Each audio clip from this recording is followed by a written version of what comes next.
Hello guys, നമ്മുടെ മുഖത്തെ ടാനും കയ്യിലെ ടാനും ഒക്കെ പോകാൻ പറ്റുന്ന ഒരു അടിപൊളി ഫേസ് പാക്ക് കണ്ടാലോ. ഇത് നല്ലൊരു ഫേസ് പാക്കാണ്. അപ്പം അന്നേ ഞാനിവിടെ ഒരു ബൗൾ എടുത്തിട്ടുണ്ട്.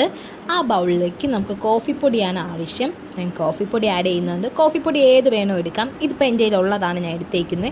അത് 1 സ്പൂണോ 1.5 സ്പൂണോ എടുക്കാവുന്നതാണ്. ഞാനിവിടെ 1.5 സ്പൂൺ എടുത്തിട്ടുണ്ട്. അതേ സെയിം ക്വാണ്ടിറ്റി തന്നെ നമുക്ക് റൈസ് പൗഡർ ആഡ് ചെയ്യണം. ഇതിന് ശേഷം ഇതിലേക്കുള്ള മെയിൻ ഇൻഗ്രീഡിയൻ്റ് ആണ് നമ്മുടെ എഗ് വൈറ്റ് മെയിനാണ് കേട്ടോ. അപ്പം നമ്മുടെ എഗ് വൈറ്റ് ഇതിലേക്ക് ആഡ് ചെയ്യുവാണ്. ഇതിന് ശേഷം നിങ്ങളുടെ കയ്യിലുള്ളത് ലെമൺ ആണെങ്കിൽ ലെമണും, ടൊമാറ്റോ ആണെങ്കിൽ ടൊമാറ്റോയോ, കേർഡാണെങ്കിൽ കേർഡോ എന്ത് വേണോ ആഡ് ചെയ്യാം. എൻ്റെ ഇപ്പം ലെമൺ ആണ് ഇവിടെ ഉള്ളത്. ലെമണിൻ്റെ ഒരു ഹാഫ് പീസ് എടുത്ത് നന്നായി സ്ക്വീസ് ചെയ്ത് ഇതിലേക്ക് കുറച്ച് ആഡ് ചെയ്യുന്നുണ്ട്. ആദ്യം ഞാൻ ഇവിടെ കുറച്ചാണ് ആഡ് ചെയ്ത് കൊടുക്കുന്നത്.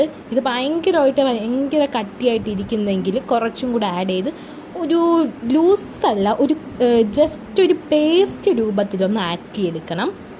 അപ്പം ഞാനിവിടെ വെച്ച് നമ്മുടെ എഗ് വൈറ്റും നമ്മുടെ കോഫിപ്പൊടിയും റൈസ് പൗഡറും ഒക്കെ ചേർത്ത് നന്നായിട്ട് ഇവിടെ മിക്സാക്കി എടുക്കുകയാണ്. നന്നായിട്ട് ഇത് മിക്സാക്കണം.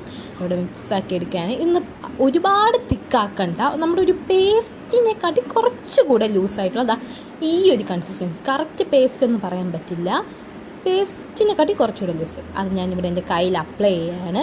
ഇതിൻ്റെ ബിഫോർ ആൻഡ് ആഫ്റ്റർ ലുക്ക് ഞാൻ ലാസ്റ്റ് കാണിക്കാം.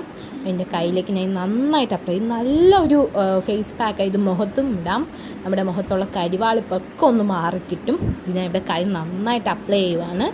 ഇത് നല്ലൊരു ഫേസ് പാക്കാണ്. ഞാനിവിടെ മിക്കപ്പോഴും യൂസ് ചെയ്യുന്ന ഒരു ഫേസ് പാക്കും കൂടെയാണ്. നല്ല ഫേസ് പാക്കാണ്. എനിക്ക് നല്ല റിസൾട്ടാണ് ഇതിൽ നിന്ന് കിട്ടിയിട്ടുള്ളത്.